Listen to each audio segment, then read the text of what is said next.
Hi there, this is Leslie. I want to thank you for coming to Chess for Climate yesterday. I'm going to tell you a little bit about myself. I'm going to take you through the basic chess tips and the more advanced, and I'm going to use a board, which I'm hoping to get on this video. I'm going to take you through the back of the card. If you don't want your children or yourself to take part in that, well, just switch off at that point. And I'm going to finish with about 3 events that relate to ecological and climate considerations.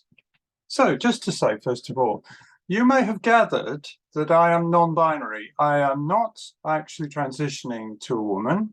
I'm more in between. I always was. This came to me at the age of 6 or so. And what I can offer you is that I do know a lot of people in the various sort of spectrum of LGBTQ. I want to reassure you that some of the stories that you get in the papers are very unrepresentative and extremely unfair and very alarming, of course. And that if you are facing problems or confusion about this issue, well, just email me. I can help you, honestly, because I have a lot of experience with people going through this, including myself, of course. Right, that's that. Now, the next bit is to switch the camera down onto the chessboard and talk about this card and the suggestions. So here we go. We're switching down, and hopefully you can see it nicely there. Yes, you can. Okay, so to take you through the chess tips, at the start, take the center. The center means these 4 squares, basically, right in the middle here. To take the center, often people play this or this, in other words, a pawn into the middle. You can take the center from the side by bringing a bishop into here, which is called a fianchetto because it points at the middle. And another method, if I just show you a few moves, is you can see what I'm doing. We're fighting around these 4 squares, particularly these 2. If I bring my bishop here, what I'm doing is attacking a piece which is attacking the center. And if black at some point feels obliged to play that, I actually have what we call a pin on the knight. A pin means the knight can't move. And a pin can mean that we win a piece that way, but we also disable it. And therefore, we are playing very much at the center. Now, the second thing I've mentioned on this card is keep your queen at home till later. So, say you play that, and black plays this, and you come crashing out here with your queen. There are, by the way, I have to say, none of these rules are absolute. There are grandmasters who do that. But the simple thing to say is, okay, black brings out his knight because the queen was going to take the pawn. Say you did something like that, which is probably not what you do, but never mind. This will come out and attack the queen. So you start running with the queen, and then you go here, and in a minute, you'll move this and attack the queen again. So don't bring your queen out unless you're a very experienced player, because it will get chased around. And the problem with being chased around as the queen is it gets the other person's pieces out. And that's one of the main things you've got to do. You've got to try and take the center. You've got to get your pieces out. It is no point in playing this sort of move as white. And then black plays for the center. And then you think, oh, I'll get my rook out this way because clobber, I shall take your rook. Now, another thing on the card is the amounts in terms of pawns every piece is worth. And what it says is a bishop is worth 3 and a rook, which the bishop's just taken, is worth 5. Therefore, you have just lost material. So you can count up the material and see if an exchange, which is where you take pieces off on both sides, is equal or you're winning or not. And that's part of calculation. Obviously, one of the main things about chess is calculation, looking ahead and avoiding mistakes. That's what I was trying to do all the time as I was walking around those boards. And towards the end, I did make the odd mistake, I have to be honest. And once you make a mistake, that can be it. Finish of game. So, you know, take care. Don't put your pieces where they can be taken. Think if they're going to get pinned. Yeah. Don't keep moving the same piece at the beginning. We talked about the queen, for instance, and her getting chased about. So say I was white and I did this, and black plays this, and then I play that. I am wasting time by moving my knight a second time. I can't actually attack much. And in fact, I could just get driven back by black, or I could just get ignored. But the point is, instead of bringing the knight up and playing it twice, don't play it twice. Play something else like that, and then get this one out and get this one out. Get your pieces out. I also said to you, some of you, while you were playing, a good way of getting your pieces out, and I'm just pulling a few out, is to castle. Like the king goes 2 squares, the rook over the top. The same on the other side. If I cleared that lot, the king goes 2 squares to there and the rook over the top. The advantage of castling is you put your king safe, but secondly, you get the rook out to the middle where it can start attacking. So don't start trying to bring it out through the side. There are exceptions. There are grandmasters who do bring it out through the side, but you've got to take the first steps to get there. So don't play to the side of the board generally until later. Take the center, or what you can get of the center. It's usually that one player has 2 squares under their control and the other player has 2 squares. And sometimes it's that white has 3 squares under control and black has only 1, but black can still hold out there. So don't play to the side of the board generally until a bit later, particularly when the other side castles. Right, start playing to that side of the board because the king's there and the king is the one you're trying to get, of course. Okay, a little more advanced. Study the openings and grandmaster games. All right, go online, get books, go to chess.com. It's free for a certain amount of use. Try to do their puzzles, but play the computer. It's worth doing, and also play current and old grandmaster games. Study the openings means, of course, that you choose a certain number of opening moves, like this one, for instance. And if you do the book, as we call it, this is called the Roy Lopez. Okay, all these moves I've just played are standard book moves, and you'll find the computers know that already. So it's worth memorizing. Chess players do memorize, often up to about move 15, even move 20 has been analyzed, and then they have to win or draw the game after that. Now, 2 bishops on an open board outplay 2 knights. What that means is that if I could get a few pawns off, I've just taken them off, and I stick my bishops here, they've got a lot of squares they're covering. And knights can't go as far. The most that a knight can get to at any one time, if it's in a good position, is 8 squares. Those 2, those 2, those 2, and those 2. Whereas a bishop, if I have it in the middle here, and I take out a few more pieces, that's what I mean by an open board, quite a few pawns have gone, that bishop has all of these squares and all of these squares, and the more I take out, the more it gets. That's more squares than a knight. So sometimes what grandmasters play for is the 2 bishops, because they've got a reasonably open board and that gives them power, and then they often attack the king using that. On the other hand, the other thing it says on this card, but a knight is better than a bad bishop on a closed board. And I'm going to show you a closed board. This is a closed board, particularly this. All right. So these pawns are locked. Yes, you can bring up these pawns and try to unlock, but say we did that. This is not going to break up very easily. You can't give away pieces to grab those pawns unless it's a sacrifice that you've calculated. In a closed position like this, a knight is better than that bishop. That is a bad bishop because it's blocked by these pawns.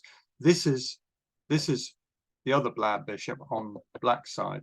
So the knights are much better because in these places, in this kind of locked position, they can jump around. And that's the advantage of the knight. It can jump around. So another thing on my little card, it says, is knight forks. A knight fork means that if you get this jumpy knight to go up here, and say I could just move this queen out of the way, it can go there with a check. It's checking the king, but it's attacking the rook at the same time. So the king has to move. You have to move if you're in check, or take the piece or block it, and then he just gets that.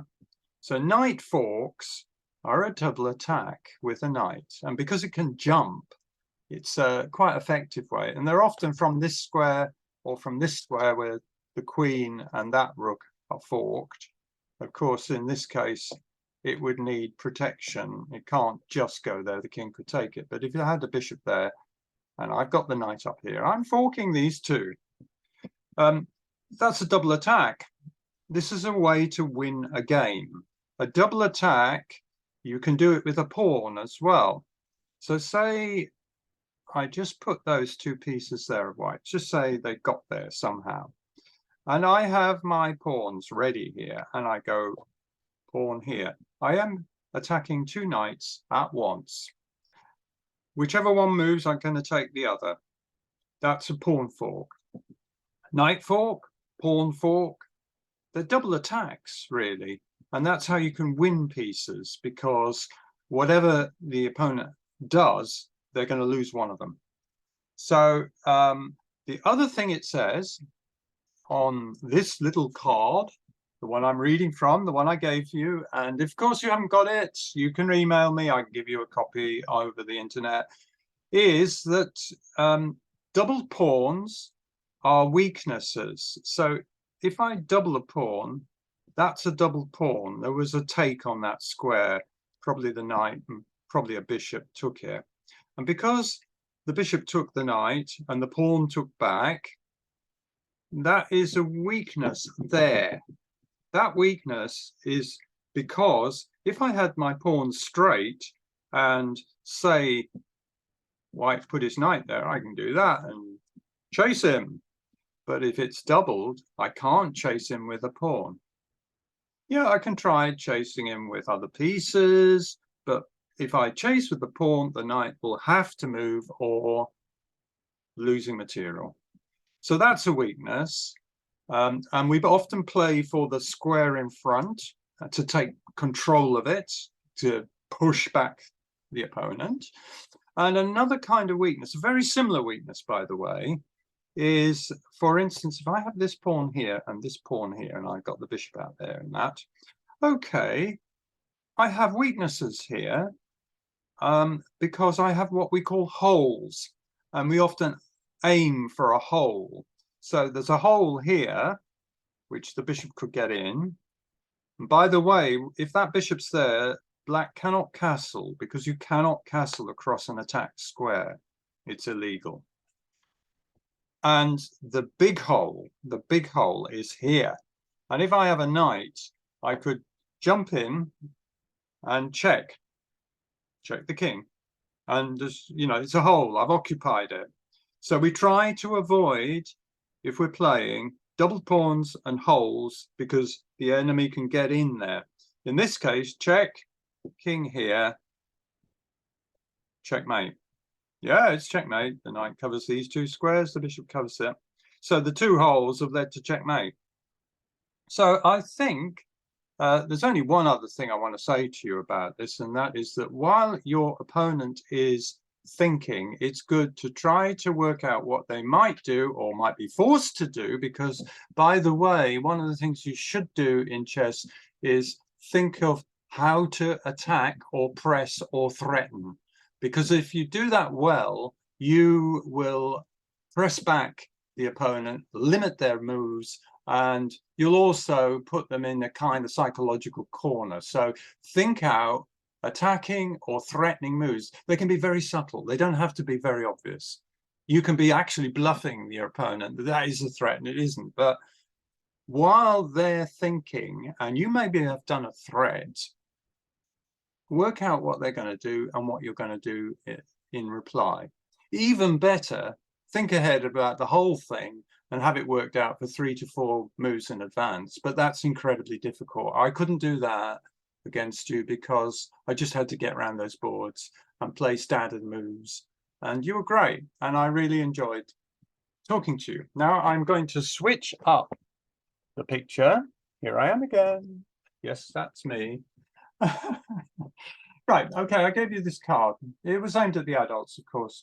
The first thing was a suggestion to switch banks. Banks funding fossil fuels, for instance, funding the exploration of new oil fields. And this is all to do, if you don't really accept this, then I do suggest on this card places you can read why this is a problem. The easiest way, by the way, to read about climate problem is the NASA site. They know, you know, that's dead straightforward. The 6th IPCC report is more technical. There is a shortened version, about 30 pages, but it's very revealing. The other one I mentioned is the Chatham House Climate Change Risk Assessment. These are very, very difficult topics. They're very upsetting, but you know, we have to face reality, and scientists are not people who spend their whole time making up stories.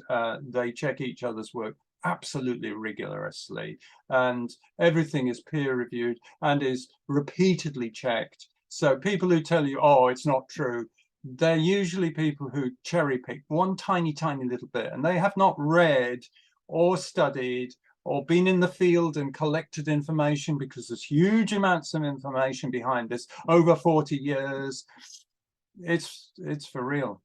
I'm sorry, I know it's bad. But anyway, some banks are funding fossil fuels. If you go on to Switch It Green, they will tell you which ones are and which ones are better or are not. And you can move if you wish, Same for energy provider. I have suggested good energy or ecotricity, and that there is a reason for that. But there are other ones that say they are using renewable energy. There are some views that they're not entirely correct about that. But I am fairly sure as I can be, that good energy and ecotricity are completely renewable. Number 3 is avoid flying. We have a flying culture. Everybody does it. Everybody boasts about it. Everybody talks about it. Everybody thinks that this is the only way they can survive after a horrible time at work. And I understand that it's magnificent to be lifted up and it's great to be in the warm climate. It's not so great now because climate change is a real danger wherever you go. You may get extreme and really dangerous weather. But the point is, flying pumps out the carbon dioxide and, by the way, 3 other greenhouse gases which are not mentioned, and therefore put up the amount of carbon that the planes are giving out. But it pumps them out at fantastic speed. And they'll tell you it's not the biggest thing of all, and that's true. But the speed is a real problem because we are facing tipping points, and tipping points are right on us now in the Arctic. And the faster we push on our emissions, the closer we get to tipping points, and tipping points are pretty close, if not absolutely irreversible. I don't want to say for certain, in the sense that that's terribly depressing, but once they tip in, huge amounts of, for instance, methane in the Arctic are released, and that pushes on the climate crisis very, very quickly. So the problem with flying is the speed of emissions that they do. okay, share cars, use public transport, walk, cycle. You probably know that the food industry is the biggest, and transport, of course, but food industry is probably the biggest cause of carbon footprint. Cut down meat, cut down dairy, try to shop local. I'm a vegan. I do all of these, by the way. I'm not preaching and don't do it. Number 6 is ask about your pension fund. Pension funds can be invested in fossil fuels and industries that support fossil fuels. It's a more difficult one. You need a group of people. It can be at work, it can be in your church, it can be your pension fund, it can be your university. But the tactic of divestment, which is to do with saying, we will withdraw this money from there, we'll put it elsewhere. Yes, the returns may not be so great. If you invest at present in oil, you are going to get the biggest return. But we can't do that. This is do or die. I mean, honestly, just read the science. Lobby your MP, find out about your MP, find out what their view is. And finally, I have suggested that you might want to join a group. I'm from Extinction Rebellion. I don't make any apologies about that. Some of you will say to me, you block people, people get angry at you. Yes, if I sit on the pavement, everybody ignores me. If I sit in the road, they take notice. 81% of people in this country are concerned about climate. It is the highest percentage in the world. Why? Because of Extinction Rebellion starting here. That's what I'd say. Other people will disagree, but that's my view. On the 21st of April, Extinction Rebellion are occupying around Parliament. There will be no disruption of the public. We will not block roads. We are inviting everybody who feels they do not want to have the risk of being arrested because of these kind of tactics to come, because we have an agreement with police that there will not be, we hope. I say hope because, of course, there are new laws which some senior police, I believe, are pressured to use quite ridiculously. But a lot of the police are telling us they will do it proportionately, as they call it. So you should be able to come, and it should be a good day out. We're there 21st of April for 4 days to the 24th. We are not going to block the public, but we want a lot of people. And we are doing this together with other organizations such as RSPB, Tier Fund. Again, this is entirely your choice. I'm talking to you because not all the media will tell you very much that's very truthful about what we do. However, there are other groups, and I'm also members of these, by the way. Friends of the Earth, Greenpeace, Global Justice Now, or Transition Town. The Transition Town in Berkhamsted is the Transition TTB. You can find them on Facebook. They are about resilience. That means making it possible to live in a reasonable fashion in Berkhamsted, even as the climate worsens. So there's a number of choices. And I'm going to tell you about 2 more events. One on Friday. So that's Friday the 24th of March. I'm just checking my dates. Yes, Friday the 24th. There is a climate cafe. That's a number of people who get together to talk. And that's what it is, talk. There is no compulsion to do anything or join anything or any of that.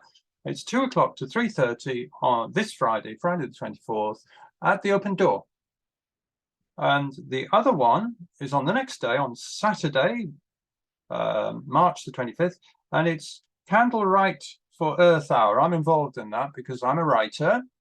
And what we're going to do, Earth Hour on Saturday is 8:30 to 9:30. We switch out the lights, we can have candles.